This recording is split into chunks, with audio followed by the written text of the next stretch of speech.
How to install a plugin in WordPress. So the first thing you have to do is go down to plugins. Then you're going to see the add plugin button. So now you can actually upload a plugin by clicking the button here, and you can choose the file you wish to upload.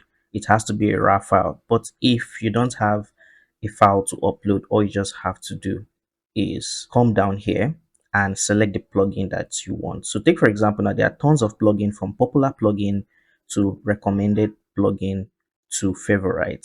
So take for example, now you want to search, instead of going through this list, you can come down here to search. So I can search Elementor and it's going to give me these results, right? So I can just choose to install this. And once I install it, it is not yet activated, so I have to activate it.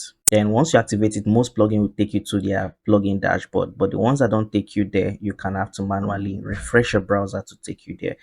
You can also see plugin details by clicking back to plugin. Then you can click on view plugin. Take for example, now you want to see how many persons have rated this plugin, problems, pros, cons, and everything. Then all you just have to do is install if you choose to install.